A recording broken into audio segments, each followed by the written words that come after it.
No country better placed in the world to manage the global crisis in the economy that we're facing than India is. Only India can manage global economical crisis. ये statement है Australian high commissioner की, और साथ ही साथ उन्होंने ये भी बोला है कि इंडिया एक ऐसी प्लेस है जो कि अपना रोल प्ले कर सकती है डिफरेंट वे में ग्लोबल इकोनॉमिकल क्राइसिस को कंट्रोल करने। हालात नाजरीन कुछ ऐसे हैं कि आटा जो है उसका बहरान शिद्दत इख्तियार करता जा रहा है और सबसे ज़्यादा इससे जो मुतासर हो रहा है वो केपी की और बलूचिस्तान है, जहाँ पर एक तो आटा नायाब हो चुका है, गंदम दस्तयाब नहीं है, दूसरी जानिब कीमतों में इजाफा होता जा रहा है। चाइना में आप जानते हैं एवरग्रांडे मुंह के बल गिरा है, जो कुछ आईफोन्स की फैक्ट्री में हुआ, वहाँ भी अनरेस्ट है। आटा मिलता है उसकी हालत ये है कि इंसान तो क्या जानवर भी वो नहीं खा सकते, ये अलमिया है। बम हमारे पास है, पता नहीं कौन कौन से कोई 500 किस्म के मिसाइल्स हमारे पास हैं, लेकिन वो बात फिर आती है कि खाने को हमारे पास दाने नहीं है।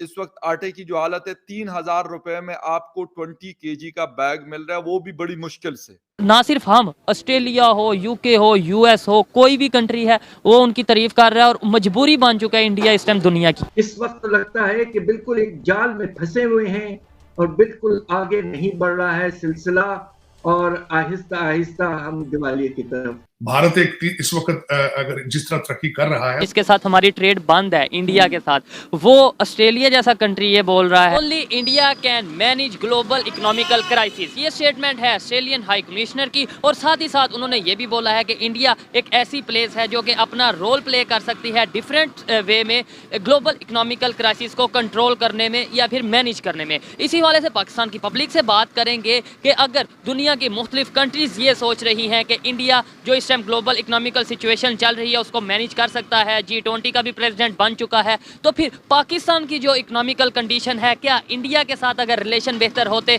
तो हमें कुछ बेहतरी की उम्मीद थी, जैसा कि इंडिया ने श्रीलंका को भी सपोर्ट किया और अपने नेबर कंट्री के साथ रिलेशन काफ़ी हद तक बेहतर है इकोनॉमिकली। इसी वजह से पाकिस्तान की पब्लिक क्या राय रखती है? ऑस्ट्रेलिया के हाई कमिश्नर ने रिसेंटली अभी स्टेटमेंट दी है कि इंडिया ग्लोबल इकोनॉमी को बेहतर करने के लिए इस टाइम बेस्ट प्लेस है, और इसके अलावा उन्होंने बोला है कि G20 का प्रेसिडेंट बन चुके हैं इंडिया, तो इसलिए वो काफ़ी पॉजिटिव रोल प्ले कर सकता है इकोनॉमी को बेहतर करने के लिए पूरी दुनिया की। क्या कहना चाहेंगे आपके, अगर हमारे रिलेशन इंडिया के साथ बेहतर होते तो हमारी भी इकोनॉमी कहीं ना कहीं बेहतर होती?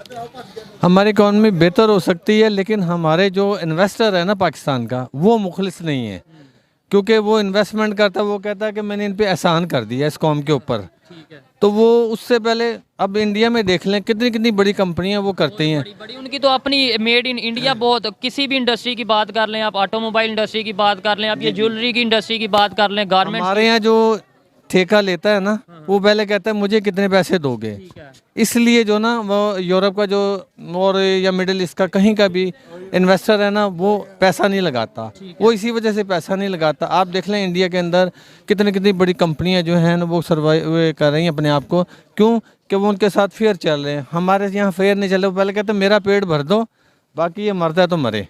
ठीक है, कमीशन का चक्कर आ जाता है, कमीशन का चक्कर आ जाता है, सीधी सी बात है। हो गया। क्या वजह है कि इस टाइम इंडिया दुनिया की मजबूरी बनता जा रहा है, मतलब कोई चाहते और ना चाहते हुए भी इंडिया की तारीफ करने पे मजबूर है, कोई दुश्मन है कोई दोस्त है, जब दुनिया को नजर आ रहा है कि वो कितनी तेजी से ग्रो कर रहा है, कभी ऑस्ट्रेलिया तारीफ करता है, कभी यूके तारीफ करता है, कभी यूएस कहता है कि इंडिया हमारा बेस्ट अलायंस है, क्या वजह है? उनकी पॉलिसीज को कोई बेहतर है या उनके लोग बेहतर हैं, एजुकेशन बेहतर? उनके पास एजुकेशन बहुत है और वो हमसे ज़्यादा बेहतर है, इसलिए बेहतर है कि मैंने आपको बताया ना कि वो अपना पहले फ़ायदा नहीं सोचते, वो कंट्री का सोचते हैं कि हमारे मुल्क में इन्वेस्टमेंट आएगी, इससे हम सबको फ़ायदा होगा। लॉन्ग टर्म सोचते हैं। हम सोचते हैं कि पहले हमारी जेब भर जाए, फिर बाद में देखेंगे कि क्या करना क्या नहीं करना, इस वजह से हम पीछे। खुदा की कसम खा के कहता हूँ मैं हैरान हूँ, यहाँ पे काजू 6000 रुपये किलो, 3000 रुपये किलो। वो ना एक जूस बना रहा था, उसमें खजूर काजू पिस्ता डाल के, मैं कहा शायद देगा कोई 200 का गिलास के का, और दूध इतना गाढ़ा कि उसने डाल के था कितने पैसे, कहता 70 रुपीज़। मैं यकीन खुदा की कसम मेरे आंखों में आंसू आ गए, मैं कहा यार हमारे पाकिस्तान में ये चीज़ें हो रही है कि हम 6000 रुपये किलो बेच रहे हैं, वो 70 रुपये का गिलास दे रहा है, एक ढाबा इतनी आसानी से चीज़ें दे रहा है, मैं सोच के यानी परेशान इतने अगर कंपैरिजन करें इंडिया और हाँ, पाकिस्तान हाँ का जी। इतना फर्क आ पहले माशाल्लाह हमारा करेंसी जो थी ऊपर थी, इंडिया की नीचे थी। आज देख लो वही मुल्क है, वही चीज़ें है ना, लेकिन हमारे में से नीयतों में फ़र्क आ गया। जो उनकी नीयत ठीक है, हमारी खराब है। हम सिर्फ नाम के मुसलमान रह गए, मैं ये ज़रूर कहूँगा, हम सिर्फ नाम के मुसलमान रह गए। दिल की बेईमानी इस कदर हो गई है कि हम लोग गिर गए हैं, लेकिन फिर भी समझ नहीं आती। समझ नहीं आती क्या वजह है, क्या ऐसी वजह उनकी ये- पॉलिसी ऐसी क्या है कि देखें आज हम यहाँ पाकिस्तान में खड़े होकर देखें, नो डाउट कि जो सच है, जो हक है, जो बेहतरी की तरफ जा रहा है, जो डेवलपमेंट की तरफ जा रहा है, उसकी तारीफ करनी चाहिए, नो डाउट। लेकिन क्या वजह कि आज उनकी तारीफ करने पे मजबूर हो गए इंडिया वालों की, और ना सिर्फ हम, ऑस्ट्रेलिया हो, यूके हो, यूएस हो, कोई भी कंट्री है वो उनकी तारीफ कर रहा है, और मजबूरी बन चुका है इंडिया इस टाइम दुनिया की। क्या वजह? बस वो यही वजह बता तो रहा हूँ ना, वो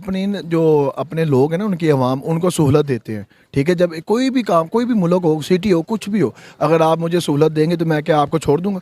मैं कभी भी नहीं छोड़ूंगा। मुझे पता होगा दिल करेगा कि यार मेरा कंट्री मेरे लिए कर रहा है, मैं अपने कंट्री एटम बम हमारे पास है, पता नहीं कौन कौन से कोई 500 किस्म के मिसाइल्स हमारे पास हैं, लेकिन वो बात फिर आती है कि खाने को हमारे पास दाने नहीं है। इस वक्त आटे की जो हालत है, 3,000 रुपए में आपको 20 केजी का बैग मिल रहा है, वो भी बड़ी मुश्किल से। ये इस वक्त की मैं आपको सिचुएशन बता रहा हूँ, और ये कोई किसी की सुनाई नहीं कह रहा, मैं खुद गया हूं तो वो बात आपसे कर रहा हूँ। मैं समझ गया। ये कब, ये नाजुक दौर 75 साल में अगर खत्म नहीं हुआ तो क्या 175 साल के बाद ही खत्म होगा, या होना ही नहीं है? अगर बिल्कुल होना नहीं तो ये स्टेट ज्यादा देर नहीं चल सकती। ये इसके पास एक बोनस पीरियड है कुछ देर के लिए, और इसके अंदर अगर ये हिम्मत करके अपनी ये तरीके बदल लें और कौम को अपने साथ लें, टेररिज्म को टेररिज्म कहें बजाय उसे जिहाद की कोई शक्ल दे दें, और वो जिहाद इनके खिलाफ ही अब हो रहा है। हर बंदा जो टेररिज्म करता है वो कहता है मैं एक जस्ट वॉर लड़ रहा हूं अपने हक में, तो उसके कॉन्सिक्वेंसेस अब पाकिस्तान ने भुगत लिए हैं ना। अब there is no other option. मैं अब ये कहना नहीं चाहता कि जी इंडिया के साथ रिलेशंस नॉर्मल करो, क्योंकि लोग उसको मिसअंडरस्टैंड कर जाते हैं। लेकिन अगर पाकिस्तान ने अपने रिसोर्सेज को, ये जो उसका ईस्टर्न बॉर्डर है उसको प्रिजर्व करना है और वेस्टर्न बॉर्डर पे अपने आप को कॉन्सेंट्रेट करना है, तो you have to do it with some sort of normalization with India. यार ये सिंपल बातें हैं करने वाली।